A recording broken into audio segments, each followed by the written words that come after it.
Assalamualaikum warahmatullahi wabarakatuh. Alhamdulillahirabbil alamin.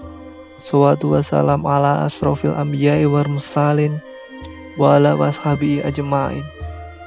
Pertama-tama marilah kita panjatkan puji syukur kehadirat Allah Subhanahu wa taala, yang mana atas rahmatnya kita masih diberi kesempatan, kita masih diberi nikmat sehat, sehingga kita dapat melaksanakan kegiatan kita dengan lancar, dengan tanpa halangan suatu apapun.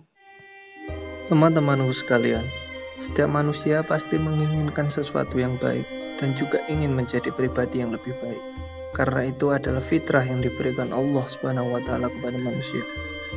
Manusia yang menjalani hidup sesuai dengan fitrah Allah tersebut pasti tidak ingin sesuatu hal yang buruk ataupun menjadi pribadi yang buruk. Setiap hal yang diinginkan pasti akan terpintas di dalam pikiran manusia.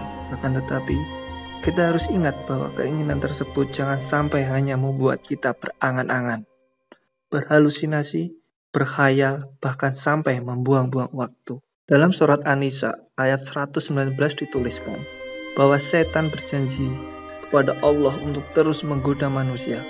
Salah satunya dengan membuat mereka berangan-angan kosong, sehingga manusia lalai terhadap perintah Allah. Berangan-angan hanya akan membuang waktu, dan hal tersebut merupakan salah satu bentuk godaan setan untuk menyesatkan manusia. Oleh karena itu, hendaknya kita segera memohon ampun ketika terjebak dalam angan-angan kosong tersebut.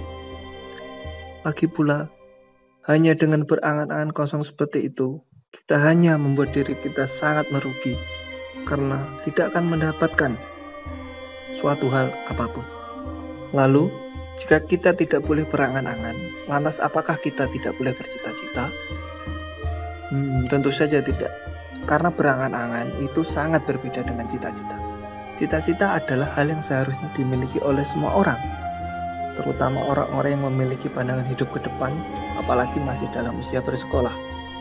Karena dengan cita-cita seseorang akan merasa termotivasi dan memiliki harapan untuk memilih hidup yang lebih baik. Termotivasi ingin menjadi orang yang bagaimana saat dewasa. Cita-cita membuat kita melihat ke depan dan merencanakan sesuatu, yang berarti kita melakukan ikhtiar ataupun usaha agar kita mencapai keinginan tersebut. Lalu, apa saja sih yang bisa kita lakukan sebagai orang yang beriman untuk menggapai cita-cita yang diridhoi oleh Allah? Yaitu yang pertama, membuat rencana dan menyerahkan segala sesuatu pada Allah. Rencana adalah salah satu hal terpenting dalam hidup.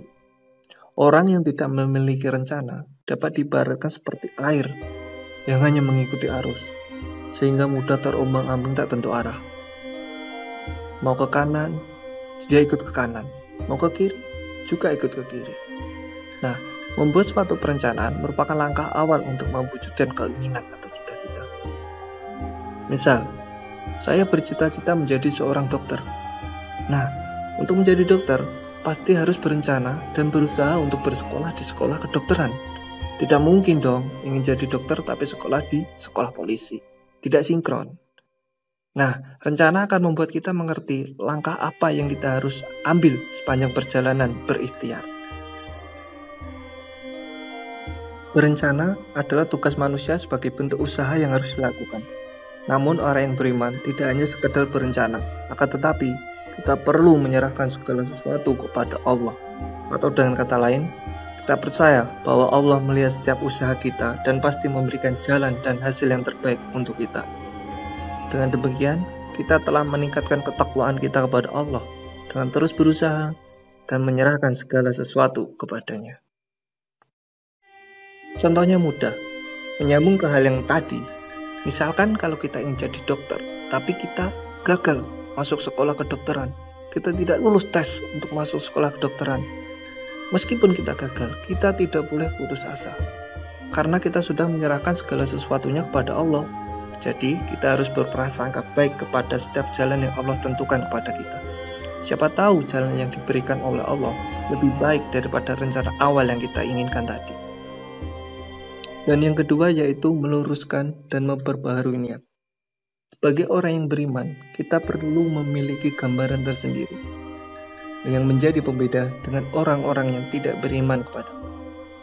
Semua orang yang mengharapkan kehidupan yang baik di dunia melalui cita-cita dan target yang mereka usahakan. Akan tetapi, orang yang beriman punya nilai tersendiri dalam mengupayakan keinginan tersebut dibandingkan dengan mereka yang tidak beriman. Nilai tersebut terletak pada niat.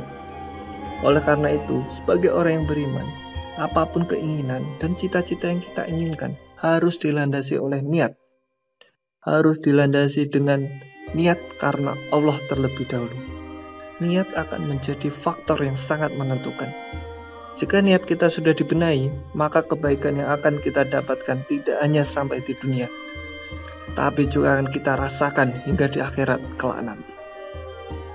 Dari Umar, bahwa Rasulullah pernah bersabda, amal itu tergantung niatnya, dan seseorang hanya mendapatkan sesuai niatnya. Barang siapa yang hijrahnya karena Allah dan Rasulnya, maka hijrahnya kepada Allah dan Rasulnya. Dan barang siapa yang hijrah karena dunia atau karena wanita yang tidak dinikahinya, maka hijrahnya itu sesuai kemana ia hijrah. Hadis riwayat Bukhari dan Muslim. Hadis tersebut menunjukkan bahwa apa yang akan kita dapatkan sesuai dengan niat yang kita miliki. Ketika niat kita hanya sebatas menjadi sukses di dunia tanpa melibatkan Allah, tanpa niat karena Allah, maka kenikmatan yang akan kita dapatkan hanya sebatas usia kita di dunia. Dan ajal akan datang kapan saja, tidak peduli orang tersebut sudah merasakan nikmat dari kesuksesannya atau belum. Kita tidak ingin menjadi orang yang merugi di akhirat kelak karena lalai dengan kesenangan duniawi, kan?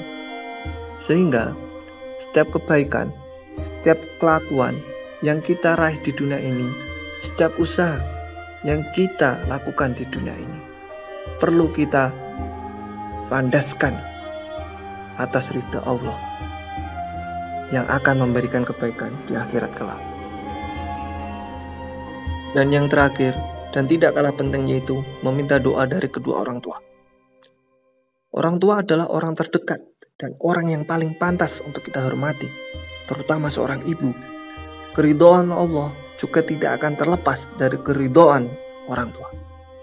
Sehingga seharusnya kita harus selalu memiliki komunikasi yang baik dengan orang tua tentang rencana dan tentang cita-cita yang akan kita usahakan.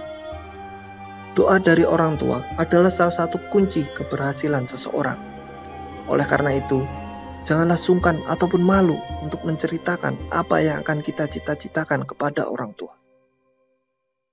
Setiap orang tua pasti akan mendukung setiap keinginan dan cita-cita anaknya, selama itu tidak menjerumuskan pada hal yang melanggar perintah Allah. Kita bisa hidup di dunia dengan sehat, dengan memiliki apa yang sekarang kita miliki, sekarang kita pegang, sekarang kita jalani, pasti tidak lepas dari jasa orang tua. Namun, jika kelak kita sukses nanti, sukses mendapatkan kehidupan yang baik, mereka, orang tua, tidak akan menuntut balas kepada anaknya, meskipun orang tua sangat berjasa dalam perjalanan kita menggapai cita-cita. Orang tua sudah cukup bahagia jika tahu, mendengar, anaknya sudah sukses dan bermanfaat bagi semua orang. Karena dengan itu, otomatis akan menambah timbangan kebaikan dan menyelamatkan orang tua kita di akhirat kelak. Meskipun kelak orang tua tidak menuntut balasan apapun kepada kita, tidak meminta apapun, sebagai anak, kita wajib membahagiakan orang tua kita di masa tua kelak nanti dengan cara apapun, dan kita harus ingat jasa mereka yang telah mengantarkan kita kepada kesuksesan. Memiliki cita-cita, berusaha menggapai cita-cita adalah cerminan seseorang yang memiliki pandangan hidup ke depan untuk menjadi pribadi yang lebih baik. Sebagai makhluk yang diciptakan oleh Allah, sudah sewajarnya kita menyerahkan segala sesuatunya kembali kepada Allah. Dan segala sesuatu yang kita lakukan juga niat karena Allah. Dengan demikian kelak kita tidak hanya sukses di dunia saja, tapi juga akan sukses di akhirat nanti. Amin ya rabbal alamin. Wassalamualaikum warahmatullahi wabarakatuh.